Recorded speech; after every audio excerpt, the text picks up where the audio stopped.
उसी का जो स्तोत्र है वो है विष्णु सहस्रनाम। इसी तरह राधा सहस्रनाम भी है। हम लोग दादाजी के दरबार में बैठ के हरि बोले भगवान श्री छोड़े दादाजी महाराज, जिनकी कृपा से पूरे विश्व में दादाजी का नाम, छोटे दादाजी महाराज भी बोलते थे, बोले हमारा काम तो सेवा करना और कराना है, और दादाजी का नाम विश्व में सब लोग जाने। हमारे इंदौर सरकार भी बोलते, बोले बेटा मैं ज्ञान ध्यान नहीं सिखाता हूँ, दादाजी की सेवा करो और कराओ। उनको सेवा भाव बहुत पसंद था, ज्ञान ध्यान पसंद नहीं था। कई बार बहुत अच्छे ज्ञानी संत वगैरह आते, कुछ अपनी बात कुछ सुनाते, तो सुनने के बाद कभी कभी उनको जमता ठीक है, कभी कभी अच्छा बेटा इनको दक्षिणा दे दो, प्रसाद खिला दो। और हमसे धीरे से जब उनको खास बात कुछ होना बोलना होती तो मारवाड़ी में बोलते थे, बाकी हिंदी बोलते थे ज़्यादा। कि कोई खास बात बोलना हो, कोई खास हमको कहना धीरे से तो मारवाड़ी बोले हमें आपनो ज्ञान जाने कड़ी रखा, आप ब्रह्म ज्ञानी है, आप ब्रह्म ज्ञान नो ब्रह्म ज्ञानी जान दो, ब्रह्म ज्ञानी ने ब्रह्म ज्ञान में साथ जाओ दो, आपन ने कड़ी रखा ठीक रहा आपन। ऐसे के उसको प्रचार के खिला के दक्षिणा दो। और कभी कभी ऐसे संत आते जिनको बातों बातों में भी गाली बकते, साला वाला ऐसी बातें मतलब बोलने में उनके ऐसे निकलती है। और ऐसी बात करके कोई अनरिलेवेंट नहीं, कोई उसका रिलेवेंट नहीं। कभी कहीं की बात कह दी, कभी हाथ की कह दी, कभी पैर की कह दी, कभी यहाँ की कह दी, कभी राम जी कह दी, कभी राम जी की कह दी, कुछ भी उसका कोई रिलेवेंट नहीं। मतलब उनकी बात सुन के कोई कहेगा पगला, उनकी बात की अरे साधु तो पगला गया। ऐसे लोग जिनसे मुंह से भी थूक उड़े, बोले तो थूक उड़े, ऐसे संतों को इसको जाने नहीं देना। इसको प्रसाद खिलाओ, बिस्तर दो, उसको प्रसाद खिला के बोलते बिस्तर दो इसको, हम बिस्तर दे के अब सो जाता। सुबह आते, सुबह उठे तो सरकार जाऊं, आज दिशा सुन ले, आज सोमवार है, आज दिशा सुन ले, इधर पूरब में नहीं जाती है। उसको जाने नहीं देते। दूसरे दिन फिर वो बोलता, फिर दूसरे दिन वो संत जी बोलते, बोले गुरु महाराज मेरे को जाना है, वहाँ जाना। उन दिनों तो कोई रिजर्वेशन की कोई बात होती नहीं थी, संत लोग ऐसे टिकट ट्रेन में बैठ जाते, चले जाते थे। कोई वो बोलता मेरे को वहाँ जाना है, प्रयागराज जा रहा हूँ, कुंभ में जा रहा हूँ, हरिद्वार जा रहा हूँ, कुंभ में। अरे दादाजी का कुंभ है, वहाँ क्या करेगा? मैं बैठ, अब फिर 2-4-6 दिन जितना हो रहता है। फिर वो कभी वो बोलता जाना, आज गुरुवार है, गुरुवार को गुरु का दर छोड़ के नहीं जाते, दादाजी का गुरु का दर छोड़ के गुरुवार को नहीं जाते। ऐसे कुछ भी उनको जो इच्छा हो उसको कह के रोकते। कभी कभी कहीं तो रुकते, कभी कभी कहीं सुबह सुबह बिना बताए चले जाते। वो भी अल्लड़ संत, ऐसे संत होते थे वो तो मस्त। अब उनको जब कई दिन छुट्टी ना मिले तो सुबह सुबह पता ही नहीं चले वो गायब हो जाए। सुबह सुबह अपना सामान लेके चले जाए, अरे कहाँ गए बड़े बोले घंटों लेके चले गए। कहने का भाव ये है, आपको समझाने का भाव ये है कि जो भी संत रूप होता है वो निर्विकार होता है। जब भजन की मात्रा बढ़ती है, जैसे जो गल को पाए वो पागल। पंजाबी में कहते हैं गल, गल यानी किसी बात को, गल को जो पा जाए वो पागल। तो जब उस तत्व को कोई पा जाता है तो उसके अंदर अपने सुध की शुद्ध नहीं रहती है, अंत का बेअंत हो जाता है। तो जब संत का बेअंत हो जाए, कहने का मतलब ये है कि जब भजन करते करते ऐसी स्थिति आ जाए कि उसको अच्छा बुरे का आभास नहीं। जिस तरह से श्री जयराज, श्री बड़े दादाजी महाराज, श्री कृष्णानंद जी महाराज जी गाली बकना, डंडा मारना और कभी कभी खूब मंत्र सुनाते थे। हमने आपको सुनाया था कि काशी के विद्वान आए, काशी के विद्वानों ने उन्हें सुना था, कह रहे भाई ऐसे संत हैं साईं खेड़ा में जो गाली बकती डंडा मारते हैं उससे जन कल्याण होता है। लोगों की इच्छा पूरी करने के लिए से गाली बक दिया, डंडा मार दिया, जो डंडा मार दिया उसका काम हो जाता है, गाली बकते हैं उसका निहाल हो जाता है। तो ये बात सुनते सुनते जब उनके पास पहुंची तो एक विद्वान थे, अब उनको जब ये पता चला तो उनसे रहा नहीं गया। उन्होंने कहा भाई ऐसा कैसे हो सकता है, जिसको मंत्र आते हो, वेद विद्या आती हो, वो गाली नहीं बक सकता है, और गाली बक सकता है तो कल्याण नहीं कर सकता है। बोले गाली बक के किसका क्या निहाल करेगा, गाली बक के कोई निहाल कर दे किसी का कल्याण कर दे, ये बात उनको बची नहीं। ये बात उनके मन में जो द्वंद था, उस द्वंद को मिटाने के लिए वो साईं खिड़ा है। साईं खिड़ा आके जब उन्होंने दादाजी को 2-3 दिन तो दूर रहे, तो डर लगता था दादाजी डंडा मार दें, और दादाजी को रोक दिए था दिगंबर।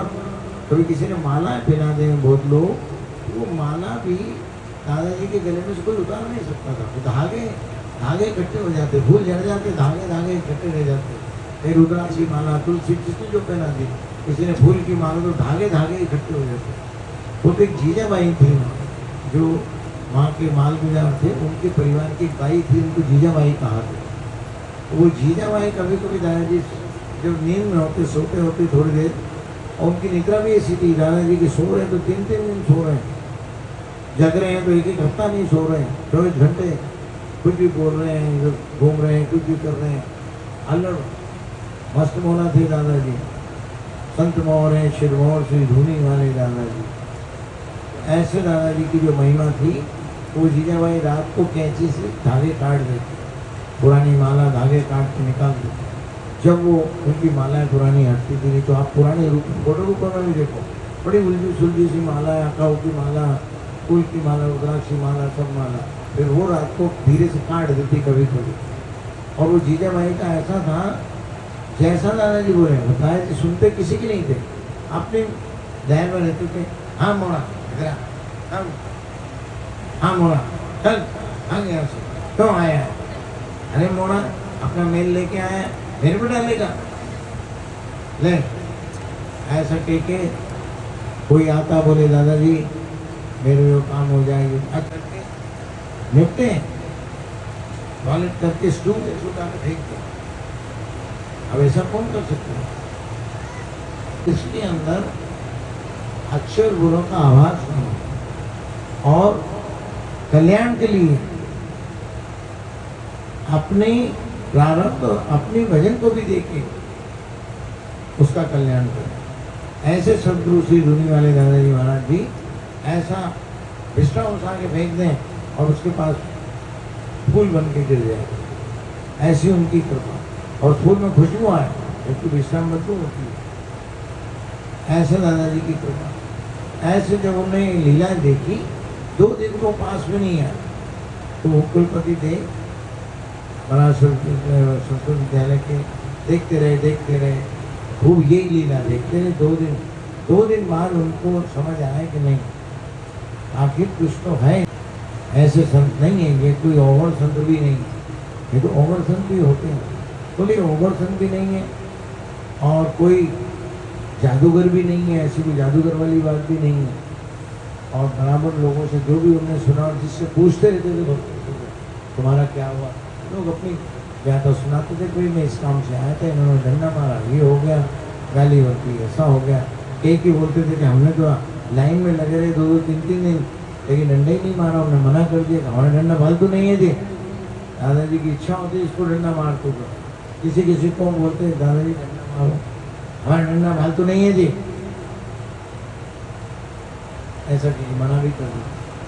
जिसको उनका कल्याण नहीं करना है, या जिसका अभी समय नहीं हुआ है, या जिसका वजन कम है, या वहाँ जो संशय से आया है, जिसके अंदर समर्पण नहीं है, ऐसे लोगों को मना कर देते। सदगुरु के पास में जाने से पहले समर्पण होना चाहिए। जब हम मान अभिमान सबको समर्पण कर दें, अपने आप का बोध, अपने आप की समर्थता, अपने आप की विद्वत्ता और अपने आप की समझ, अपने आप की सूझबूझ, अपने आप की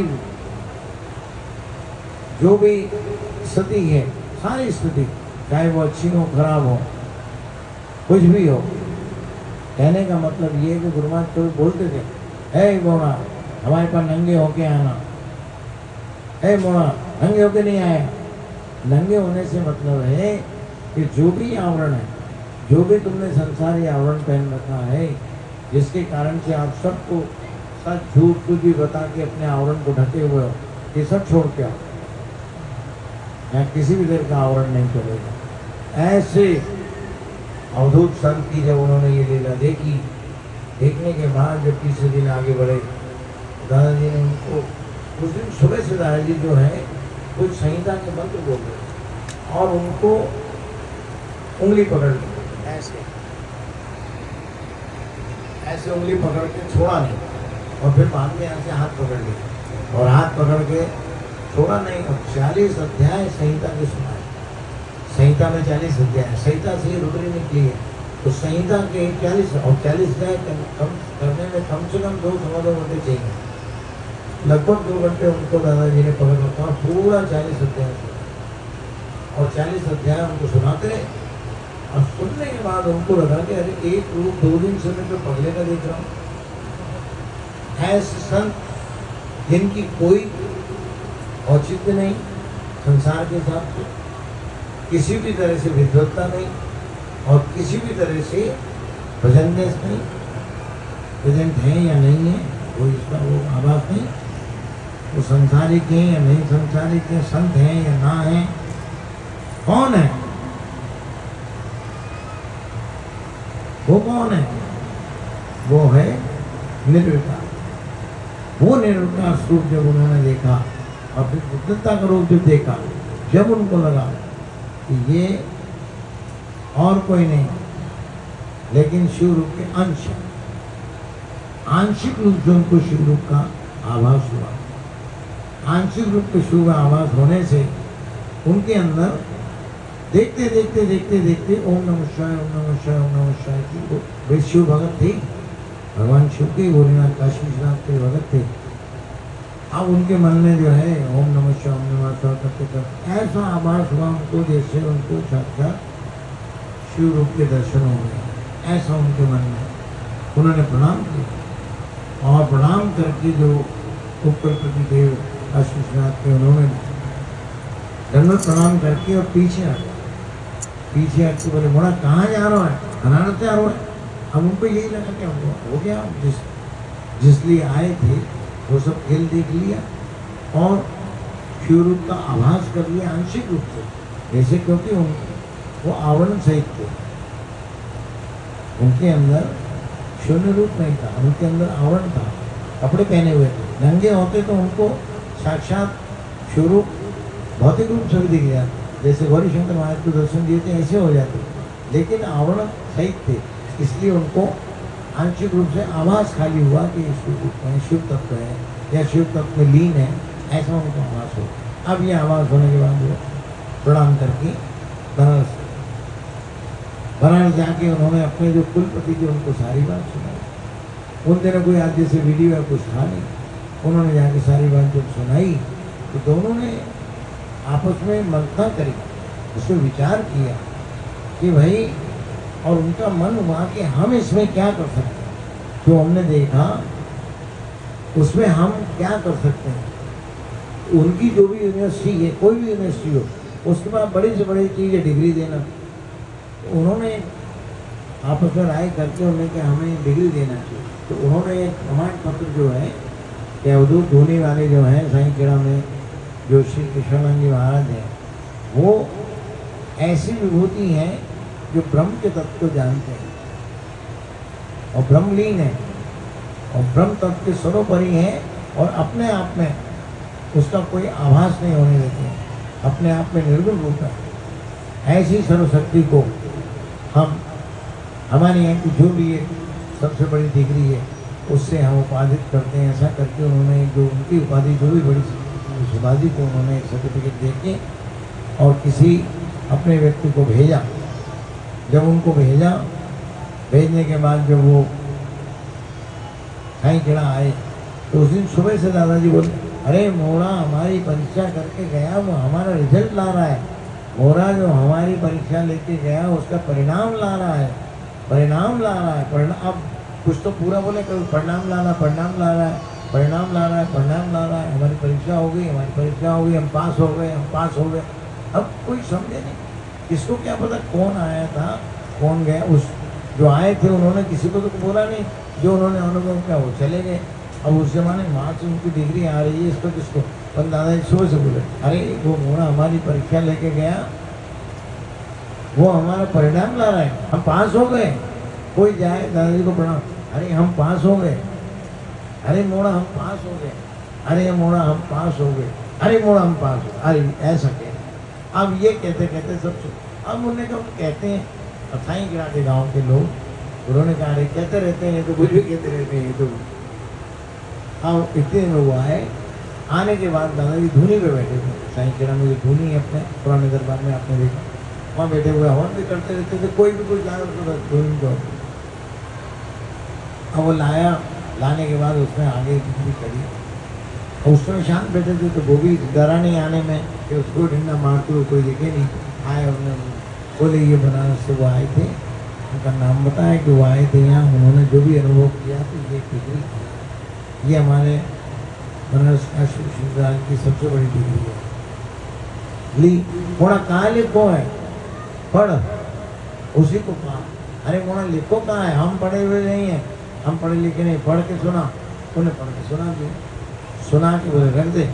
इतने में एक जना और कोई आया, मैं खड़ा था, और तू पढ़ बेटा मोड़ा, ये तो बनारस की भाषा में पढ़ रहा है, तो अपनी भाषा में पढ़। अब वो जो वहीं साईं कह रहा था उसने पढ़ा, पढ़ कर सुना दिया। इसी तरह से हम आपकी स्थिति से आपको विरोधित करते हैं। अब ये बात सुनी, अरे मोड़ा संसारी डिग्री को हम कहाँ करेंगे, अरे तो संसार की डिग्री है, और धुनी में छोड़ दी। उस डिग्री जो आई थी बनारस से, उसको दादाजी ने धुनी में हवन करे, हवन कर दिया। आगे स्थिति अब खत्म हो गई। उसने देखा, उसने कहा अरे कैसे फर्स्ट उन्होंने डिग्री दी, अब वो ये पागलापना देख के चला गया। उसने तो दूर से प्रणाम भी नहीं किया, हाथ जोड़े चला गया। जाके उसने सब बताया, जो बताया तो उनके जो मेन कुलपति थे, ये तो कुलपति ने भेजा था, तो वो होके आया, जब कुलपति ने बताया, उसके भी मन में ये आया कि देखो जिसको इतनी बड़ी डिग्री मिलने के बाद और उसको पढ़ के भी सुना दी, उनने पढ़ के सुनी और दो आदमी से सुना, ये भी नहीं कि एक तरह से, दो जनों से सुना। और हिंदी इंग्लिश उस जमाने में दोनों में होती थी, हिंदी इंग्लिश दोनों को। उसने इंग्लिश में भी पढ़ के सुना दिया, हिंदी में पढ़ के सुना दिया। पढ़ने के बाद भी और बोले इन्होंने धुनी में छोड़ दी, इसका मतलब है कि इनके अंदर अपने अस्तित्व का बोध नहीं, अपना अस्तित्व खो के ब्रह्म को पाने, ऐसे ब्रह्म तत्व को पाने वाले श्री धुनी वाले दादाजी महाराज के अपन शरण में हैं, शरणागत हैं। आज देखो गुरु महाराज की कृपा शरणागति होने से हम भी उनकी शरणागति हैं। और शरणागति को आप लोगों तो परिवार है, भाई बंदे वो है, वहाँ है, मैं यहाँ जा रहा हूँ, वहाँ जा रहा हूँ, मेरे यहाँ से तार आ गया, मेरे यहाँ से चिट्ठी आ गई, मेरे यहाँ से फोन आ गया, खूब बीमार हो गया, मैं जाऊँ सरकार जाऊँ तो अच्छा भी जाऊँ, लेकिन हमारे तो कोई आगे पीछे नहीं। इसलिए हम तो पूर्ण रूप से जो है समर्पित हैं, दादाजी की शरणागति है। हमें भी जो भी गुरुवार की कृपा है वो कृपा इसीलिए है कि हम शरणागत। तो शरणागति सबसे बड़ी चीज़ है। गुरु शरण में आने के बाद गुरु तत्व में यदि गुरु तत्व को पाना है तो सबसे पहली बात है शरणागति। और शरणागति के लिए भगवान गुरु महाराज कई तरह की परीक्षा भी लेते हैं। ऐसे ऐसे लोगों से मिलाते हैं जो बिल्कुल विरोधी हो, ऐसे लोगों से सामना कराते हैं जानबूझ के। और यही सबकी परीक्षा है। सत्य की परीक्षा असत्य से होती है। जैसे अभी लाइट है, इसकी पहचान अंधेरे से है, उजाले से नहीं है। उजाले में तो इसकी कोई वैल्यू नहीं है, लेकिन अंधेरे से इसकी पहचान। और इस अंधेरे को गुलमात्र दर्शित कर देखते हैं उजाले से, तो अंधेरा खत्म हो जाता है। जैसे उजाला आता है अंधेरा समाप्त हो जाता है। उसी तरह से विरोधियों से भगवान गुरु महाराज ऐसे ऐसे लोगों में मिलाते हैं, ऐसे ऐसे लोग आके मिलते हैं, ऐसे ऐसे लोग यहाँ भी सब। तुम्हारा क्या हुआ, तुम्हारा कुछ हुआ कि नहीं हुआ, तुम काहे के लिए आए थे। ऐसे लोगों से मिला मिला के गुरु महाराज इसकी परीक्षा लेते हैं और इसीलिए छांटते हैं। ये सब चीज छटने के लिए है कि भगत रुक जाए और भगत चला जाए। हमारे दुर्गा भैया बहुत अच्छी बात बोलते थे, पारंपरिक सेवा करते दुर्गा भैया। कोई बोलते थे देखो भाई, दादा दरबार में गेट खुला रहता है, आने वाले के लिए भी जाने वाले के लिए भी, ऐसा बोला करते थे। तो उन्हें बहुत समय देखा, गुरु जी को देखा, दादा जी को देखा। इसलिए गुरु महाराज हमारी सत्यता को तोड़ने के लिए जानबूझ के ऐसे विरोधी लोगों से मिलाते हैं जिससे हमारी सत्यता दृढ़ रहे और उसमें यदि किसी भी तरह से कमी है वो पूर्ण रूप से हमारे विश्वासित हो जाए। ऐसे जगत गुरु श्री धूनी वाले दादाजी महाराज की शरणागति है, पर शरणागति रक्षा और शरणागति के लिए दया और शरणागति के लिए सब कुछ करना उनका काम। उदाहरण के लिए हम हैं आपके सामने, हमारी भी जन्म पत्री हमारे गुरु महाराज ने बनवाई थी, लेकिन कभी अब तो बहुत दिन से नहीं देखते। हमारे दुबे जी थे, दुबे जी को पत्री वत्री बनाते, बहुत जानकार थे। हमने उनको दिखाया, देखते थे वो पत्री बनाते भी थे। उन्होंने भी सब देखा, वो तो कुछ भी नहीं, ऐसा कुछ भी नहीं। लेकिन आप देखो, आप सबसे गुरु महाराज की कृपा है, जिस तरह से ऊपर बिठा रखा है ऐसा गुरु महाराज ने कर भी रखा है। ये उनकी कृपा है। कृपा क्यों है? शरणागति के लिए। इसीलिए आप सबसे भी हम ये कहते हैं कि बस उनकी शरण में आ जाओ। गुरु हमारे हैं, भगवान हमारे हैं। भले अब जो लोग यहाँ बहुत लोग हैं गुरु को मानने वाले भी हैं, भगवान को मानने वाले भी हैं। जो जिस रूप में जिस भी इष्ट को मानता है, जिस भगवान को, जिस देवता को, जिस गुरु को मानते हैं, उनकी शरणागति होना चाहिए। शरणागति तक तो यदि आ जाता है तो वो ही गल को पा सकता है, वही पागल बन सकता है, वो ही आध्यात्मिक जीवन में सफल हो सकता है। यदि आध्यात्मिक उन्नति करना है तो सबसे पहली चीज़ है उनका होना, सदगुरु का होना ही सब कुछ। हमारे गुरु महाराज भी बोलते, बोले बस गुरु का हो जाओ, होना आ जाए तो फिर कोई देर नहीं। मैं सच बोल रहा हूँ, मैं सच बोलता हूँ, मैं सच बोलता हूँ, मैं कभी झूठ नहीं बोलता हूँ, इसका मतलब वो झूठ ही बोलता है। जो सच बोलेगा उसको कहने की जरूरत क्या है कि भाई मैं, वो बोल के दिखाएगा।